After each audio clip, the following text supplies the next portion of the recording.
Hello friends, എല്ലാവർക്കും മഴ തോരുന്നു മുമ്പ് എന്ന സീരിയലിൻ്റെ പുതിയൊരു എപ്പിസോഡിലോട്ട് സ്വാഗതം.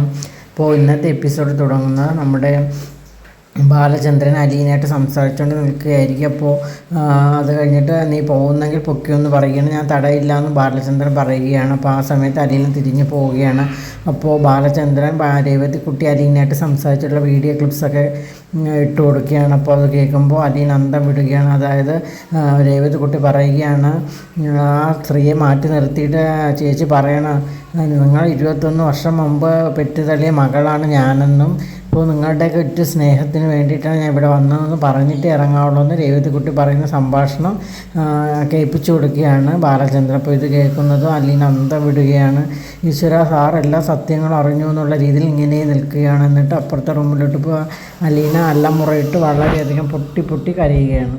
ഇനിയൊക്കെ എന്നെ സ്വയം നിയന്ത്രണം വിട്ടുപോയി പൊട്ടിക്കരയുകയാണ്. ഈശ്വര, ഞാൻ പ്രജിത മമ്മിക്ക് കൊടുത്ത വാക്ക് തെറ്റിച്ചു എന്ന് ഉള്ള രീതിയിൽ അലീന ഇങ്ങനെ ഇരിക്കുകയാണ്. എന്നിട്ട് പ്രജിത മമ്മി പറഞ്ഞ കാര്യങ്ങൾ ഓർക്കുകയാണ്. നീ ഒരിക്കലും വൈജയന്തിയുടെ കുടുംബത്തിൽ പോയി ഈ സംഭവങ്ങളൊന്നും ആരോടും പറയരുതെന്ന് സത്യം ചെയ്ത് വാങ്ങിക്കുകയാണ്. പക്ഷേ ആ സത്യം ഞാൻ ഇന്നിവിടെ തെറ്റിച്ചല്ലോ എന്നുള്ള രീതിയിൽ അലീന പൊട്ടിക്കരയുകയാണ്. എന്നിട്ട് ഇടയ്ക്ക് കരച്ചിൽ നിർത്തിയിട്ട് ചുറ്റുപാട് നോക്കുകയാണ്. അപ്പോൾ ആരെങ്കിലും കണ്ടോ എന്നുള്ള രീതിയിൽ. അപ്പോൾ അലീനയെ സങ്കടം ഒട്ടും സഹിക്കാൻ വയ്യ. ഈശ്വര, എല്ലാം എൻ്റെ കയ്യിൽ നിന്ന് വിട്ടു പോയല്ലോ എന്ന് പറഞ്ഞിട്ട് അലമുറയിട്ട് വീണ്ടും കരഞ്ഞുകൊണ്ടേ ഇരിക്കുകയാണ്. എന്നിട്ട് കുറച്ച് കഴിഞ്ഞിട്ട് ബാലചന്ദ്രൻ റൂമിലോട്ട് പോവുകയാണ്.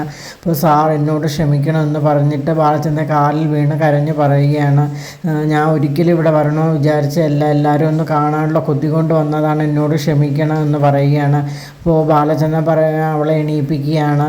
അപ്പോൾ നിന്നോട് ഞാൻ ക്ഷമിച്ചില്ല എന്നെങ്കിൽ നീ ഇന്നിവിടെ കാണുമെന്ന് ചോദിക്കുകയാണ്. ഞാൻ 2-3 ആഴ്ച മുമ്പേ ഈ കാര്യങ്ങളൊക്കെ അറിഞ്ഞതാണെന്നൊക്കെ ബാലചന്ദ്രൻ പറയുകയാണ്. നീ വൈജയുടെ മകളായതുകൊണ്ടല്ല ഞാൻ നിന്നോട് ക്ഷമിച്ചത്, നീ വീട്ടിൽ ഉള്ളവരോട് കാണിക്കുന്ന കരുണയും ആ സ്നേഹമൊക്കെ ഇല്ല, അതാണ് എൻ്റെ മനസ്സിന് വല്ലാതെ ഉലച്ചതെന്ന് പറയുകയാണ്. അപ്പോൾ ഞാനൊരു പുരുഷനാണ്, 22 വർഷം എൻ്റെ ജീവിതത്തിൽ എല്ലാവരും കൂടി എന്നെ പറ്റിച്ചു. അതിന് മുമ്പ് 15 വർഷമാണ് ഞാൻ വൈജയന്തി എൻ്റെ മനസ്സിൽ കൊണ്ട് നടന്നത്. അപ്പോൾ എല്ലാം വിഫലമായില്ലേ, ഞാൻ ചതിക്കപ്പെട്ടില്ലേ എന്നൊക്കെ ചോദിച്ച് ബാലചന്ദ്രൻ വളരെയധികം ദേഷ്യപ്പെട്ടുകൊണ്ടിരിക്കുകയാണ്. അപ്പോൾ ഇനി നീയും കൂടെ ഇവിടെ നിന്ന് പോയാൽ ഞാൻ ആകെ തകർന്നു പോയി, കുടുംബം തന്നെ എന്നേക്കുമായി ചിന്ന ഭിന്നമാകും. നീ ഒരു ഊന്നുവടിയായി എന്നും എനിക്ക് വേണം. അപ്പോൾ നീയാണ് എൻ്റെ ആയുധം അലീന, നീ ഉണ്ടെങ്കിൽ മാത്രമേ എനിക്ക് പിടിച്ചു നിൽക്കാനായിട്ട് പറ്റുകയുള്ളൂ, ഇല്ലെങ്കിൽ ചിന്ന ഭിന്നമാകുമെന്ന് പറയുകയാണ്. ഞാൻ ഒരു പക്ഷേ വൈജയന്തിയുടെ കൂടെ എന്തെങ്കിലുമൊക്കെ ക്ഷമിച്ച് സ്നേഹത്തോടെ പോകുമായിരിക്കും, പക്ഷേ അതിനെല്ലാം നിൻ്റെ ഒരു താങ്ങും തണലും എനിക്ക് വേണമെന്ന് ബാലചന്ദ്രൻ പറയുകയാണ്. വീട്ടിൽ ആർക്കെങ്കിലും എന്നോട് സ്നേഹം ഉണ്ടോ എന്ന് ചോദിക്കുകയാണ്. അപ്പോൾ അത് കൃഷ്ണചമൊക്കെ ഉണ്ടെന്ന് അലീന പറയുകയാണ്. ആ സ്നേഹം പോരാ അലീന, ഞാൻ ഇവിടെ ഒരുപാട് ഇൻവെസ്റ്റ് ചെയ്തു പോയി, ഇനി എനിക്ക് അതൊന്നും പെട്ടെന്ന് ഇല്ലാതാക്കാനായിട്ട് പറ്റില്ല എന്നൊക്കെ ബാലചന്ദ്രൻ പറയുകയാണ്. പിന്നെ ഇവിടെ നിന്ന് നീ പോണതും പോകാതെ നിൻ്റെ ഇഷ്ടം, അപ്പോൾ നിൻ്റെ കുടുംബം കൂടിയാണല്ലോ ഇത്, അതാണ് ഇന്ന് ചിന്ന ഭിന്നം ആകാനായിട്ട് പോകുന്നത്, നിനക്ക് പോകുന്നെങ്കിൽ പോകാമെന്ന് പറയുകയാണ്. അപ്പോൾ അവിടെ താക്കോൽ കൂട്ടത്തിനാ വെയിറ്റ് ചെയ്ത് പലരും നിൽപ്പുണ്ട്, നീ കൊണ്ട് കൊടുക്കാനായിട്ട് പറയുകയാണ്. അങ്ങനെ അലീന കരഞ്ഞുകൊണ്ട് താഴോട്ട് വന്ന് താക്കോൽ കൂട്ടം വൈജയന്തിയുടെ കയ്യിലോട്ട് കൊടുക്കുകയാണ്. കരഞ്ഞ മുഖത്തോടെ വന്ന അലീനയെ കണ്ടിട്ട് ചോദിക്കുകയാണ്, നിനക്ക് എന്ത് പറ്റി, ബാലചന്ദ്രൻ നിന്നെ വഴക്ക് പറഞ്ഞു എന്നൊക്കെ ചോദിക്കുകയാണ്. അപ്പോൾ ഇല്ല എന്നുള്ള രീതിയിൽ അലീന നിൽക്കുകയാണ്. എന്നിട്ട് താക്കോൽ വാങ്ങിച്ചിട്ട് കതക് ചെന്ന് തുറക്കുകയാണ്. നിൻ്റെ പെട്ടിയും കിടക്കയൊക്കെ എടുത്തോ, പെട്ടെന്ന് എന്നെ നീ ഇവിടെ സ്ഥലം വിടുന്ന് പറയുകയാണ്. അപ്പോൾ അലീന പൊട്ടിക്കരഞ്ഞുകൊണ്ട് പറയുകയാണ്, ഞാൻ ഇവിടെ നിന്ന് പോകണില്ല മാഡം, എന്നെ ഇവിടെ നിന്ന് പറഞ്ഞു വിടരുത് പ്ലീസ് എന്ന് പറയുകയാണ്. ഞാൻ വേണമെങ്കിൽ മേഡത്തിൻ്റെ കാല് പിടിക്കുക, നീ എന്താടി പറഞ്ഞത്, നിന്നെ ഇവിടെ വെച്ച് പൊറിപ്പിക്കാനോ, അത് ഞാൻ ഒരിക്കലും അനുവദിക്കില്ലെന്ന് പറഞ്ഞ് അലീനെ അടിക്കാനായിട്ട് പോവുകയാണ്. അപ്പോൾ ഇതെല്ലാം കണ്ടുകൊണ്ട് ബാലചന്ദ്രൻ മുകളിൽ നിൽപ്പുണ്ടായിരുന്നു. അവളെ തൊട്ടു പോകരുത്, എങ്കിൽ എൻ്റെ വിധം മാറുമെന്ന് പറയുകയാണ്. നീ ആരാടി അവളെ അടിക്കാനായിട്ട് എന്നൊക്കെ ബാലചന്ദ്രൻ ചൂടായി ചോദിക്കുകയാണ്. അപ്പോൾ ഇതൊക്കെ കണ്ടിട്ട് അലീന കരഞ്ഞുകൊണ്ട് റൂമിലോട്ട് ഓടിപ്പോവുകയാണ്. നിൻ്റെ ഒരു ആങ്ങള ഉണ്ടല്ലോ, അവനെ വിളിച്ച് വരുത്തിയിട്ട് അവനോടാണ് എനിക്ക് 4 വർത്താനം, അവൻ ആരാന്നാണ് ഭാവം, അവന് വേണ്ടിയിട്ടാണ് ഇവിടെ വെയിറ്റ് ചെയ്തിരിക്കുന്നത്.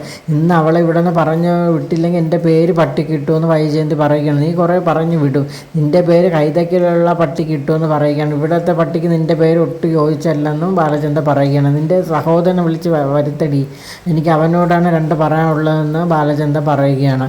എന്നിട്ട് ബാലചന്ദ്രൻ അകത്തോട്ട് കയറി പോവുകയാണ്. എന്നിട്ട് ഉടൻ തന്നെ വൈജയന്തി കാര്യങ്ങളൊക്കെ രാജീവിനെ വിളിച്ചറിയിക്കുകയാണ്. അപ്പോൾ അവരെല്ലാവരും കൂടെ അവിടെ ബ്രേക്ക്ഫാസ്റ്റ് എല്ലാം കഴിച്ചുകൊണ്ടിരിക്കുകയായിരിക്കും. അപ്പോൾ രാജീവ് ചോദിക്കുകയാണ്, താക്കോൽ കിട്ടിയില്ല, ഇനി അവളെ പറഞ്ഞു വിടും, അത് അവൾ പോകുന്നില്ല എന്ന് പറഞ്ഞ് ഇവിടെ കിടന്ന് കരഞ്ഞുകൊണ്ടിരിക്കുക. എന്താണ് രാജീവ് ഏട്ടാ ചെയ്യേണ്ടത്, ഇങ്ങനെ ഒരു വിധിയായിപ്പോയല്ലോ എന്നൊക്കെ പറയുകയാണ്. അവൾ പോകണില്ലെന്ന്, അവളെ ഇറക്കി വിടാനായിട്ടൊക്കെ രാജീവ് പറയുകയാണ്. അങ്ങനെ ഒരു സിറ്റുവേഷനിലല്ല ഞാൻ നിൽക്കുന്നതെന്നൊക്കെ പറയുകയാണ്. എന്തായാലും കുറച്ച് സമയത്തിനകം തന്നെ ഞാൻ അവിടെ എത്താമെന്ന് രാജീവ് പറഞ്ഞിട്ട് ഫോൺ കട്ട് ചെയ്യുകയാണ്. അപ്പോൾ കമല ചോദിക്കുകയാണ്, എന്തായെന്ന് ചോദിക്കുകയാണ്. അവൾ അവിടെ പോകുന്നില്ല എന്ന് പറഞ്ഞുകൊണ്ട് നിൽക്കുകയാണ്. എനിക്ക് അപ്പോഴേ അറിയായിരുന്നു അവൾ അവിടെ പോകുന്നില്ലെന്ന്. ഇവളെ എങ്ങനെ വിട്ടാൽ പറ്റത്തില്ല. ഇവളെ പിടിച്ച് വലിച്ച് ഗേറ്റിൻ്റെ വെളിയിലാക്കി 4 അടിയും കൊടുത്ത ശേഷം ബാഗും എല്ലാം കൂടെ എടുത്ത് ഇട്ട് കൊടുക്കുകയാണ് വേണ്ടതെന്ന് പറയണമെങ്കിൽ അപ്പോൾ മനുവിന് ദേഷ്യം വരികയാണ്. അപ്പോൾ മനു പറയണമെങ്കിൽ അമ്മ അങ്ങോട്ട് ചെല്ലിട്ട് ഇതൊക്കെ ചെയ്തിട്ട് വാ, എനിക്ക് പോകേണ്ട ആവശ്യമൊന്നുമില്ലെന്ന് കമല പറയുകയാണ്. എങ്കിൽ പിന്നെ മിണ്ടാതിരിക്കാനായിട്ട് കമലയോട് മനു ആവശ്യപ്പെടുകയാണ്. അപ്പോൾ എന്നിട്ട് മനു പറയുകയാണ്, അങ്കിളെ ഞാൻ തന്ന കാര്യങ്ങളൊക്കെ ഒന്ന് സംസാരിക്കാം, ഞാൻ പറഞ്ഞ അലീന കേൾക്കുമെന്നാണ് വിശ്വാസം, ഞാൻ അവളെ എങ്ങനെയെങ്കിലും പറഞ്ഞു വിടാമെന്നൊക്കെ മനു പറയുകയാണ്. അപ്പോൾ ഓക്കെ, എങ്കിൽ അങ്ങനെയാണെങ്കിൽ അങ്ങനെ ആവട്ടെ, അഥവാ അവൾ പോയില്ലെങ്കിൽ എന്ത് ചെയ്യുമെന്ന് മനുവിനോട് രാജു ചോദിക്കുകയാണ്. എങ്കിൽ ഞാൻ തിരിച്ചു വരുമെന്നും പിന്നീടുള്ളതൊക്കെ അങ്കിളിന് ഞാൻ വിട്ടു തരികയാണെന്നും പറയുകയാണ്. നീ പറഞ്ഞതുപോലെ തന്നെ മനു, ഇതെല്ലാം കൈവിട്ട കളിയാണ് അവിടെ നടക്കുന്നത്, ഒരു നടയ്ക്ക് പോണ ലക്ഷണമൊന്നും കാണില്ലെന്ന് രാജീവ് പറയുകയാണ്. അത് കഴിഞ്ഞിട്ട് മനു നേരെ നെടുമ്പുരയ്ക്കൽ വീട്ടിലോട്ട് പോവുകയാണ്. അപ്പോൾ കാറിൽ ചെന്ന് ഇറങ്ങുന്നതും വൈജയന്തി അങ്ങോട്ടേ വരികയാണ്. അപ്പോൾ രാജീവായിട്ട് എവിടെയും ചോദിക്കുകയാണ്. അപ്പോൾ അങ്കിൾ എന്നെ പറഞ്ഞു വിട്ടിരിക്കുകയാണെന്ന് പറയുന്നു. നിന്നെ ഇവിടെ ആരെങ്കിലും ക്ഷണിച്ചോ എന്ന് ചോദിക്കുന്നത്. എനിക്ക് രാജീവേട്ടനെ കാണേണ്ടതെന്ന് പറയുകയാണ്. അങ്കിൾ കുറച്ച് കഴിഞ്ഞിട്ട് വരും.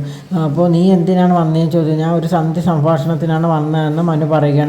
ഇവിടെ ഒരു സന്ധിയും വേണ്ട, സംഭാഷണം വേണ്ട മനു, നീ വെറുതെ കാര്യങ്ങൾ വഷളാക്കരുതെന്ന് പറയുകയാണ്. നീ നിൻ്റെ പാട് നോക്കി പോകാൻ പറഞ്ഞിട്ട് വൈജയന്തി അകത്തോട്ട് കയറി പോവുകയാണ്. എന്നിട്ട് മനു ഈശ്വര ഇനി എന്ത് ചെയ്യണം എന്നുള്ള അവസ്ഥയിൽ ഇങ്ങനെ നിൽക്കുകയാണ്.